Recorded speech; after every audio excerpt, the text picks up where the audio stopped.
आपकी আদালতে জৈন মুনি তরুণ সাগরের বিরুদ্ধে অভিযোগ রয়েছে যে ওনার জীবনযাত্রা সমাজের থেকে একেবারে আলাদা। মুনিজি, এটা কি সত্যি যে আপনি ছোট বয়সেই বাড়ি ছেড়ে চলে গিয়েছিলেন? তো কি হয়েছিল? পরীক্ষায় কম নাম্বার পেয়েছিলেন, মা বকেছিলেন, নাকি বাবা মারধর করেছিলেন?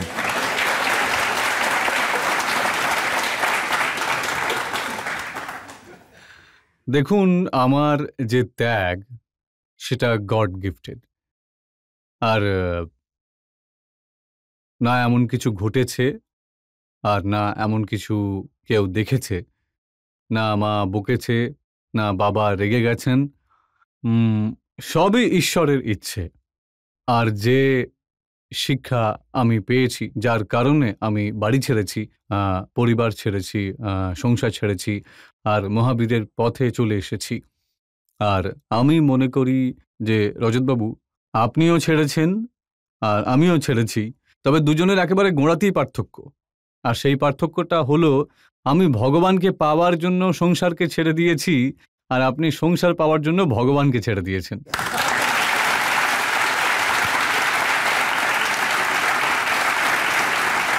আমি তো শুনেছি আপনি বলতেন যে আমি ভগবান হতে চাই। আপনি ভগবান হওয়ার জন্য সবকিছু ছেড়ে দিয়েছেন। এর মধ্যেও তো লোভ রয়েছে।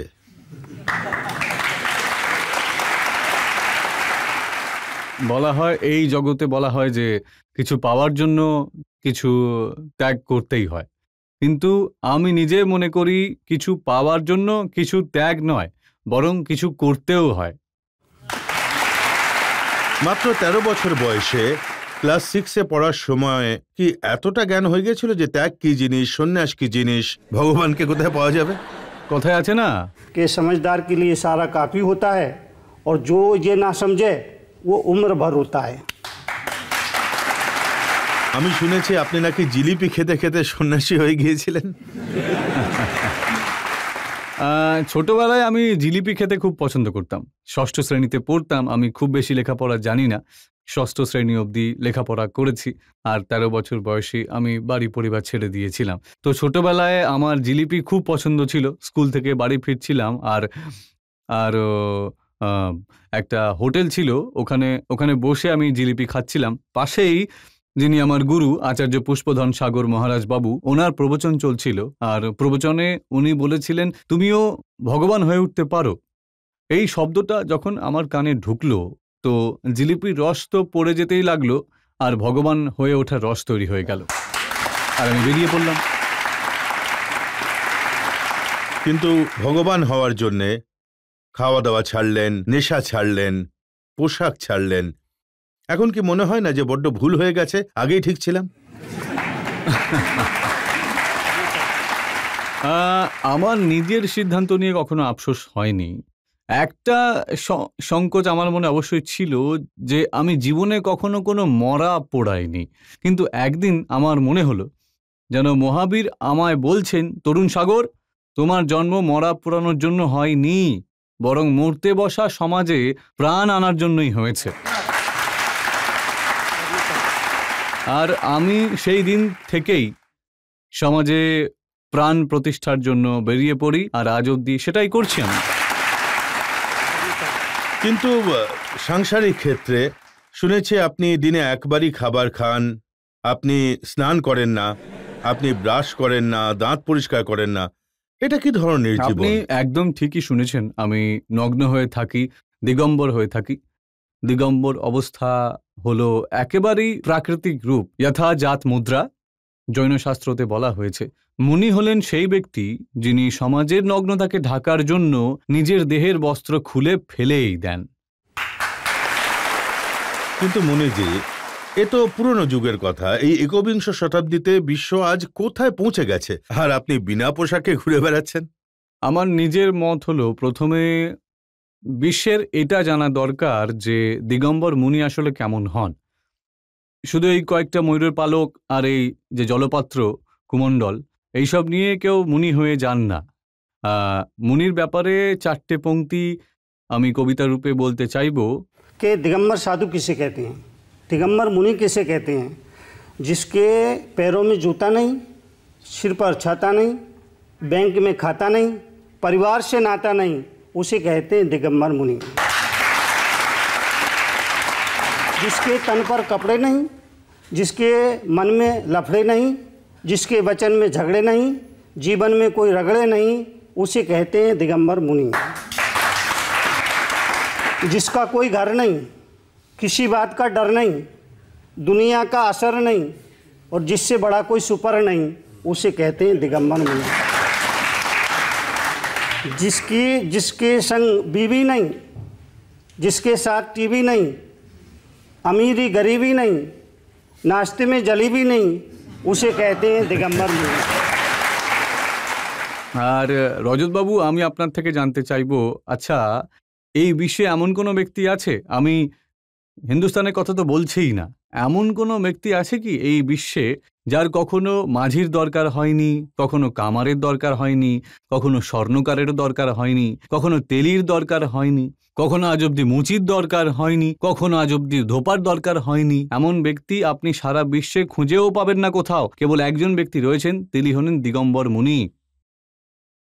ধোপার দরকার হয় না, তবুও সবাইকে ধুয়ে দেন, তাকেই বলা হয় দিগম্বর মুনি। আপনি দিগম্বর মুনি।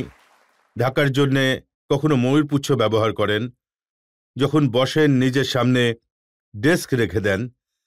যখন এত কিছু জিনিস কভার করার জন্য রাখেন, তাহলে একটা নেংটি পরে নিতে সমস্যা কোথায় ছিল? না, নেংটি যাদের আমার এই মুদ্রা থেকে সমস্যা রয়েছে, তো আমি 1 মিটারের নেংটি পরি নেওয়ার থেকে তো ভালো হলো এক টুকরো কাপড় সে নিজের চোখে পরে নিক, মুনি দেখলেই ওটা চোখে ঢেকে নিক, আর কোনো সমস্যাই হবে না। ওনাদের সমস্যা নেই, এটা তো আপনার সুবিধার জন্য। না না না না, আমি যখন চলি দিগম্বর ভাবেই তো চলি, তাই না? দিগম্বর অবস্থাতেই চলতে থাকি। আর দেখুন এই আধুনিক যুগে যেখানে গাড়ি আছে, যেখানে ট্রেন আছে, বুলেট ট্রেন চলে, রকেট ওড়ে, উড়োজাহাজ রয়েছে, সেখানে আপনি পায়ে হেঁটে চলেন।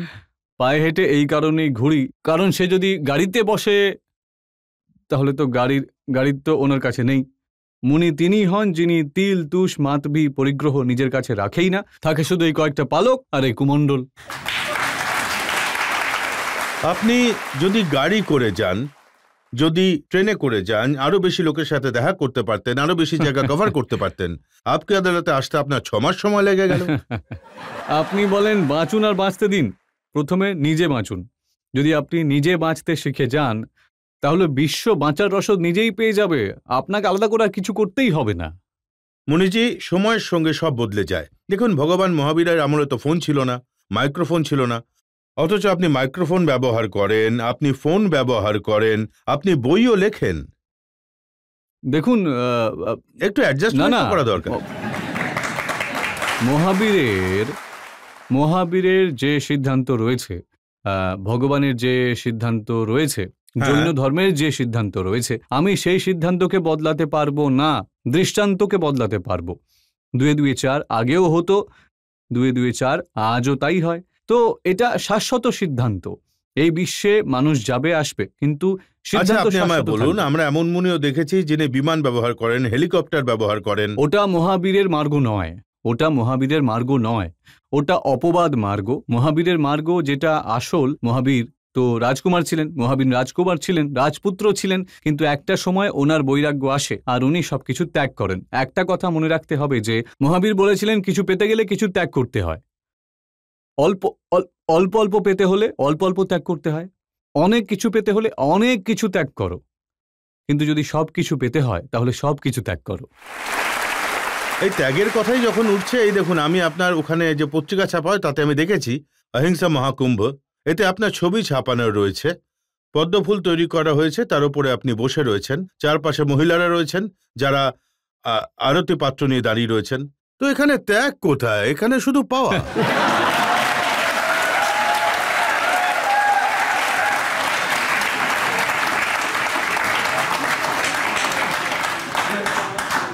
मंजिल मिले ना मिले, मंजिल मिले ना मिले, ये मुकद्दर की बात है।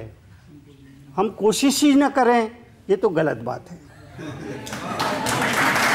তো শুধুই পেয়েছি, আপনি যেমনটা বলেছেন শুধু পেয়েছি, কিন্তু আপনি যে ব্যবস্থার কথাটা আমাকে বললেন, এই ব্যবস্থা সমাজ করে, এই ব্যবস্থা দেখা যায়। এই যে আমি বসে আছি, এখানে আসন আনা হয়েছে, এই যে চৌকি আনা হয়েছে, এটা তো সমাজের কাজ।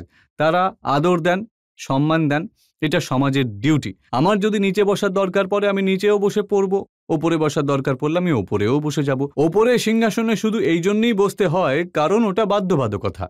লাইট যখন চলে যায় আমাদের প্রদীপ জ্বালাতেই হয়, আর প্রদীপকে উঁচু স্থানেই রাখতে হয়। এই জন্য রাখা হয় যাতে তার আলো চারপাশে ছড়িয়ে পড়ে। সাধুও গুরুও মুনিও ওই প্রদীপ, ওই জ্বলন্ত প্রদীপের মতোই। ওনাদের উঁচু আসনে এই জন্য বসানো হয় যাতে তারা সমাজ আলোকিত করতে পারেন, পুরো সমাজে তাদের প্রকাশের কিরণ ছড়িয়ে পড়ে। তারপর দ্বিতীয় কথা, আরও একটা কথা আমি বলতে চাইবো যে অনেক সময় লোক বলেন, মুনিজি একদিকে আপনি তো বলেন যে সবই আত্মাই সমান, কেউ ছোট নয় কেউ বড় নয়, কিন্তু আপনি উঁচুতে বসে রয়েছেন, আমাদের মাটিতে বসিয়ে দেন, তার মানে আপনি নিজেকে বড় মনে করছেন তো? তো মহাবীর খুবই দারুণ কথা বলে গেছেন। উনি বলেছেন ওই কথাটাই আমি বলছি, আমি উঁচুতে বসে বড় হয়ে গেছি এমনটা নই, আমি উঁচুতে বসে বড় হয়েছি এমনটা নই, আপনি মাটিতে বসে ছোট হয়ে গেছেন এমন নয়, আপনি নিচে বসার পরেও কিন্তু বড়, আমি ওপরে চৌকিতে বসেও ছোট আছি। এই জন্য আমি এই চৌকিতে বসে চৌকিদার হয়ে গেছি, আর আপনি জমিতে বসে জমিদার হয়ে গেছেন।